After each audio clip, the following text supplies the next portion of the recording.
ಕರ್ತನಾದ ಯೇಸು ಕ್ರಿಸ್ತನ ನಾಮದಲ್ಲಿ ನಿಮ್ಮೆಲ್ಲರಿಗೂ ನನ್ನ ವಂದನೆಗಳು. 2 ಕೊರಿಂಥದವರಿಗೆ 9:15.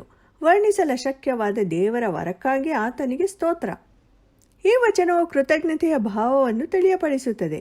ಈ ವಚನವು ಆಜ್ಞೆಯಲ್ಲ, ಇದು ವರವನ್ನು ಕೊಡುವಾತನು ಮತ್ತು ಆ ವರಕ್ಕೆ ನಾವು ಹೇಗೆ ಪ್ರತಿಕ್ರಿಯಿಸಬೇಕು ಎಂಬುದರ ಬಗ್ಗೆ ವರ್ಣಿಸುತ್ತದೆ. ಮೊದಲನೆಯದು, ದಯೆಯಿಂದ ಕೊಡುವಾತನು. ಈ ವರವನ್ನು ದಯಪಾಲಿಸುವಾತನ ಬಗ್ಗೆ ಮೊದಲು ಯೋಚಿಸೋಣ. ಈ ವಚನದಲ್ಲಿ ಕೃಪೆ ತೋರುವಾತನ ಬಗ್ಗೆ ವಾಸ್ತವವಾಗಿ 2 ಬಾರಿ ಉಲ್ಲೇಖಿಸಲಾಗಿದೆ. ಈ ವಚನವು ಕೊಡುವ ವಿಷಯದ ಕುರಿತಾದ ಸತ್ಯವೇದದ ಈ ಅಧ್ಯಾಯದ ಕೊನೆಯ ವಚನವಾಗಿದೆ. 2 ಕೊರಿಂಥದವರಿಗೆ 9:7-8. ಪ್ರತಿಯೊಬ್ಬನು ತನ್ನ ಹೃದಯದಲ್ಲಿ ನಿರ್ಣಯಿಸಿಕೊಂಡ ಪ್ರಕಾರ ಕೊಡಲಿ. ದುಃಖದಿಂದಾಗಲಿ ಬಲಾತ್ಕಾರದಿಂದಾಗಲಿ ಯಾರೂ ಕೊಡಬಾರದು. ಯಾಕೆಂದರೆ ಸಂತೋಷವಾಗಿ ಕೊಡುವವನ ಮೇಲೆ ದೇವರಿಗೆ ಪ್ರೀತಿಯುಂಟು. ದೇವರು ಸಕಲ ವಿಧವಾದ ದಾನಗಳನ್ನು ನಿಮಗೆ ಧಾರಾಳವಾಗಿ ಅನುಗ್ರಹಿಸುವುದಕ್ಕೆ ಶಕ್ತನಾದ್ದರಿಂದ ನೀವು ಯಾವಾಗಲೂ ಎಲ್ಲ ವಿಷಯಗಳಲ್ಲಿ ಪರಿಪೂರ್ಣತೆಯುಳ್ಳವರಾಗಿ ಸಕಲ ಸತ್ಕಾರ್ಯಗಳನ್ನು ಹೇರಳವಾಗಿ ಮಾಡುವವರಾಗಿರಬೇಕು. ದೇವರು ಮೆಚ್ಚುವ ಮತ್ತು ಇತರರಲ್ಲಿ ಆತನು ಏನನ್ನು ಬಯಸುತ್ತಾನೋ ಆತನು ತಾನೇ ಮಾಡುತ್ತಾನೆ. ಆತನೇ ಚಿತ್ತದಿಂದ ಸಂತೋಷವಾಗಿ ಕೊಡುವಾತನು. ಕೊಡುವಾತನ ಸಾಮರ್ಥ್ಯವೇನು? ದೇವರ ವಿಷಯವಾಗಿ ಸತ್ಯವೇದವು ಹೀಗೆಂದು ನಮಗೆ ತಿಳಿಸುತ್ತದೆ. ಒಳ್ಳೆಯತನದಲ್ಲಿ ಶ್ರೀಮಂತನು. ಫಿಲಿಪ್ಪಿಯವರಿಗೆ 4:19. ನನ್ನ ದೇವರು ಕ್ರಿಸ್ತ ಯೇಸುವಿನ ಮೂಲಕ ತನ್ನ ಪ್ರಭಾವದ ಐಶ್ವರ್ಯಕ್ಕೆ ತಕ್ಕ ಹಾಗೆ ನಿಮ್ಮ ಪ್ರತಿಯೊಂದು ಕೊರತೆಯನ್ನು ನೀಗಿಸುವನು. ಕೃಪೆಯಲ್ಲಿ ಸಮೃದ್ಧವಾಗಿರುವಾತನು. ಎಫೆಸದವರಿಗೆ 2:6-7. ತಾನು ಕ್ರಿಸ್ತ ಯೇಸುವಿನಲ್ಲಿ ನಮಗೆ ಮಾಡುವ ಉಪಕಾರದ ಮೂಲಕ ತನ್ನ ಅಪಾರವಾದ ಕೃಪಾತಿಶಯವನ್ನು ಮುಂದಣ ಯುಗಗಳಲ್ಲಿ ತೋರಿಸಬೇಕೆಂದು. ಮಹಿಮಾತಿಶಯನು. ಎಫೆಸದವರಿಗೆ 3:17. ಕ್ರಿಸ್ತನು ನಿಮ್ಮ ನಂಬಿಕೆಯ ಮೂಲಕ ನಿಮ್ಮ ಹೃದಯಗಳಲ್ಲಿ ವಾಸ ಮಾಡುವ ಹಾಗೆಯೂ ಆತನು ತನ್ನ ಮಹಿಮಾತಿಶಯದ ಪ್ರಕಾರ ಅನುಗ್ರಹಿಸಲಿ.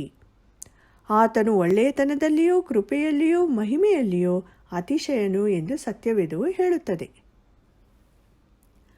ಕೊಡುವಾತನ ವಾತ್ಸಲ್ಯ. ದೇವರು ನಮ್ಮನ್ನು ಪ್ರೀತಿಸುವುದರಿಂದ ಆತನ ವರವನ್ನು ಸಂಪೂರ್ಣವಾಗಿ ನೀಡಲಾಗುತ್ತದೆ. ಆತನು ಕೃಪೆಯುಳ್ಳವನು. ವರವು ವರ್ಣಿಸಲು ಸಾಧ್ಯವಾದ ಪ್ರೀತಿಯಿಂದ ಕೊಡಲ್ಪಟ್ಟಿದೆ. ದೇವರು ಲೋಕದ ಮೇಲೆ ಎಷ್ಟೋ ಪ್ರೀತಿಯನ್ನಿಟ್ಟು ತನ್ನ ಒಬ್ಬನೇ ಮಗನನ್ನು ಕೊಟ್ಟನು. ಪ್ರೀತಿಯು ಈ ವರಕ್ಕೆ ಕಾರಣವಾಗಿದೆ. ಯೋಹಾನನ ಸುವಾರ್ತೆ ಹೇಳುತ್ತದೆ, ತಂದೆಯ ಬಳಿಯಲ್ಲಿರುವ ಮಗನು ಆತನನ್ನು ಘೋಷಿಸಿದನು.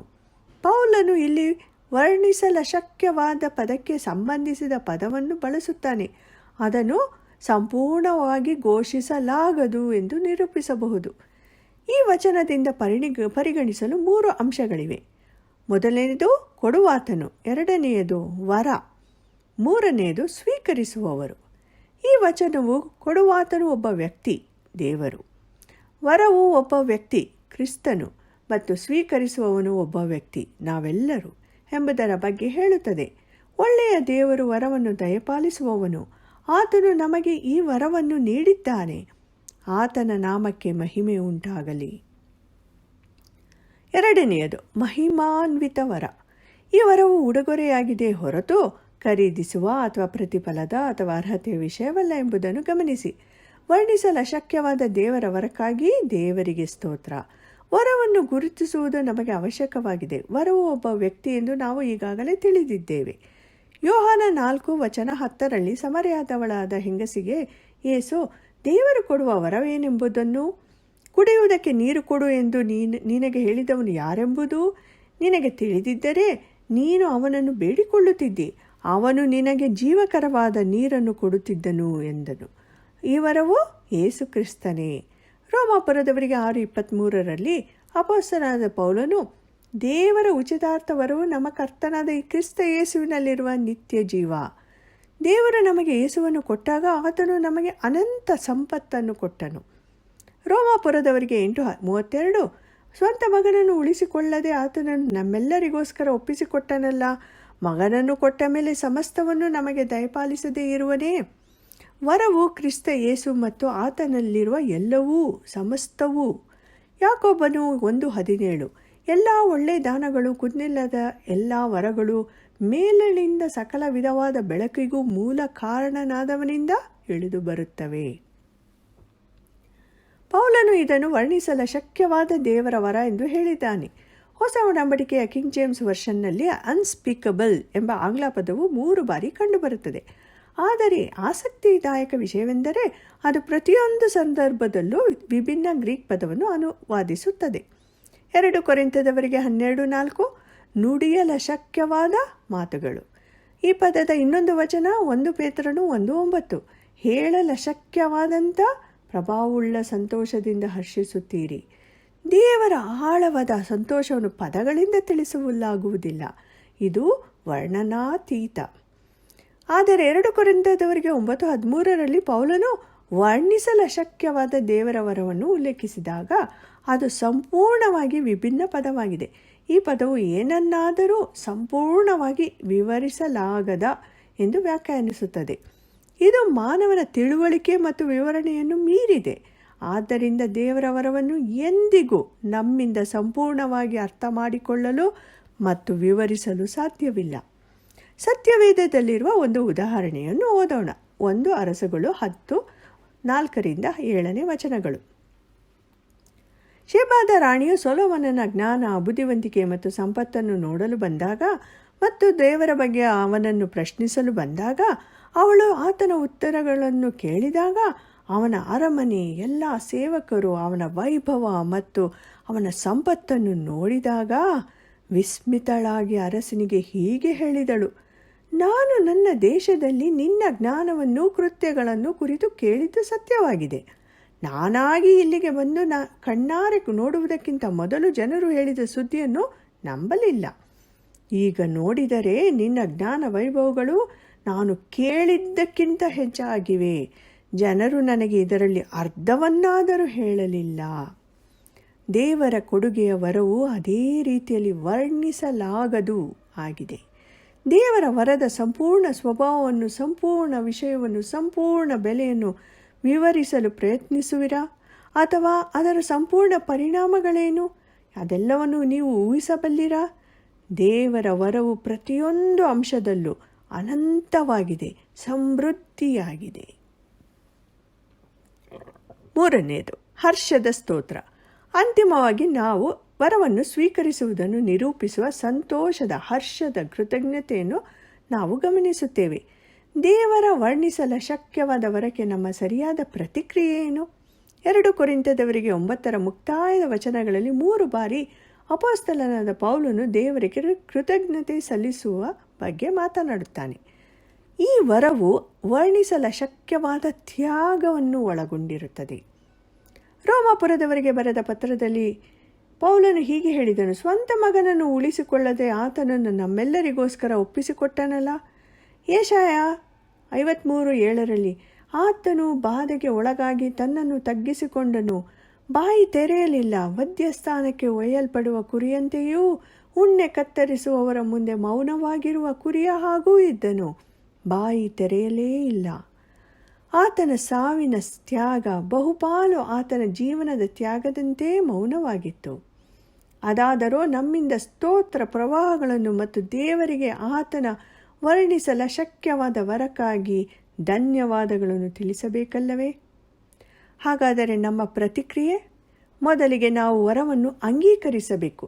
ನಾವು ಆತನ ವರವನ್ನು ಸ್ವೀಕರಿಸಿದಾಗ ಅದು ದೇವರನ್ನು ಎಷ್ಟು ಸಂತೋಷಪಡಿಸುತ್ತದೆ ಮತ್ತು ತೃಪ್ತಿಪಡಿಸುತ್ತದೆ. ಕೀರ್ತನೆಗಳು 116, 12, 13 ಯೆಹೋವನ ಮಹೋಪಕಾರಗಳಿಗೆ ಬದಲೇನು ಮಾಡಲಿ?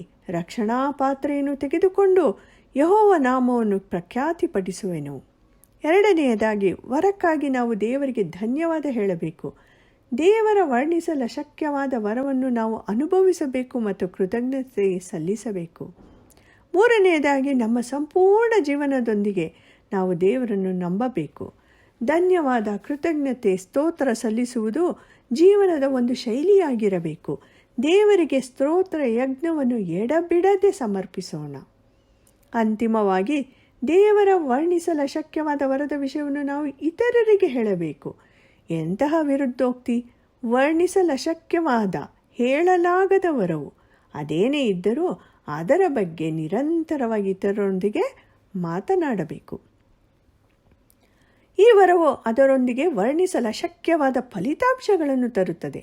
ಕೊಲೊಸ್ಸೆಯವರಿಗೆ 2:3 ತನ್ನಲ್ಲಿ ಜ್ಞಾನ ವಿದ್ಯಾ ಸಂಬಂಧವಾದ ನಿಕ್ಷೇಪಗಳನ್ನೆಲ್ಲ ಅಡಗಿಸಿಕೊಂಡಿರುವ ಕ್ರಿಸ್ತನನ್ನು ತಿಳಿದುಕೊಳ್ಳುವುದು. ಫಿಲಿಪಿಯವರಿಗೆ 4:7 ಎಲ್ಲ ಗ್ರಹಿಕೆಯನ್ನು ಮೀರುವ ದೇವಶಾಂತಿಯು ನಿಮ್ಮ ಹೃದಯಗಳನ್ನು ಯೋಚನೆಗಳನ್ನು ಕ್ರಿಸ್ತ ಯೇಸುವಿನಲ್ಲಿ ಕಾಯುವುದು. ಎಫೆಸದವರಿಗೆ 3:19 ಜ್ಞಾನಕ್ಕೆ ಮೀರುವ ಕ್ರಿಸ್ತನ ಪ್ರೀತಿಯನ್ನು ತಿಳಿದುಕೊಳ್ಳಲು ಪೂರ್ಣ ಶಕ್ತರಾಗಿದ್ದು ದೇವರ ಸಂಪೂರ್ಣತೆಯ ಮಟ್ಟಿಗೂ ಪರಿಪೂರ್ಣರಾಗುವ ಹಾಗೆ ನಿಮಗೆ ದಯಪಾಲಿಸಿರುವನು. 1 ಪೇತ್ರನು 1:8-9 ಆತನಲ್ಲಿ ನಂಬಿಕೆ ಇಟ್ಟು ನಿಮ್ಮ ನಂಬಿಕೆಯ ಅಂತ್ಯಫಲವಾಗಿರುವ ಆತ್ಮರಕ್ಷಣೆಯನ್ನು ಹೊಂದುವವರಾಗಿ ಹೇಳಲ ಶಕ್ಯವಾದಂಥ ಪ್ರಭಾವವುಳ್ಳ ಸಂತೋಷದಿಂದ ಹರ್ಷಿಸುತ್ತೀರಿ. ದೇವರು ನಮಗೆ ಕ್ರಿಸ್ತನನ್ನು ಕೊಟ್ಟಾಗ ಆತನು ನಮಗೆ ಆತ್ಮಿಕ ಉಗ್ರಾಣವನ್ನೇ ಕೊಟ್ಟನು. ಅದರಲ್ಲಿ ಸತ್ಯದ ನಿಧಿಗಳು ಒಳಗೊಂಡಿರುತ್ತವೆ. ಅದು ಎಂದಿಗೂ ಸಂಪೂರ್ಣವಾಗಿ ಗ್ರಹಿಸಲು ಸಾಧ್ಯವಿಲ್ಲ ಮತ್ತು ಅದನ್ನು ಗ್ರಹಿಸಿದರೂ ಸಹ ಎಂದಿಗೂ ಅದು ಖಾಲಿಯಾಗುವುದಿಲ್ಲ. ಪ್ರಕಟಣೆ 22:13 ನಾನೇ ಆದಿಯೂ ಅಂತವೂ ಮೊದಲನೆಯವನು ಕಡೆಯವನು ಪ್ರಾರಂಭವೂ ಸಮಾಪ್ತಿಯೂ ಆಗಿದ್ದೇನೆ. ನಮಗೆ ದಯಪಾಲಿಸುವ ವರ್ಣಿಸಲ ಶಕ್ಯವಾದ ದೇವರ ವರಕ್ಕಾಗಿ ನಾವು ಮಾಡಬಹುದಾದ ಏಕೈಕ ಪ್ರತಿಕ್ರಿಯೆ ಎಂದರೆ ದೇವರಿಗೆ ಧನ್ಯವಾದ ಸ್ತೋತ್ರ ಸಲ್ಲಿಸುವುದು ಮತ್ತು ನಮ್ಮ ಹೃದಯಗಳನ್ನು ಸಂಪೂರ್ಣವಾಗಿ ಆತನಿಗೆ ಸಮರ್ಪಿಸುವುದು. ದಯೆಯಿಂದ ಕೊಡುವಾತನು ಮಹಿಮಾನ್ವಿತ ವರ, ಹರ್ಷದ ಸ್ತೋತ್ರ. ನಮ್ಮ ಪ್ರತಿಕ್ರಿಯೆ, ನಾವು ವರವನ್ನು ಅಂಗೀಕರಿಸಬೇಕು. ವರಕ್ಕಾಗಿ ನಾವು ದೇವರಿಗೆ ಧನ್ಯವಾದ ಹೇಳಬೇಕು. ನಮ್ಮ ಸಂಪೂರ್ಣ ಜೀವನದೊಂದಿಗೆ ನಾವು ದೇವರನ್ನು ನಂಬಬೇಕು. ದೇವರ ವರ್ಣಿಸಲ ಶಕ್ಯವಾದ ವರದ ವಿಷಯವನ್ನು ನಾವು ಇತರರಿಗೆ ಹೇಳಬೇಕು.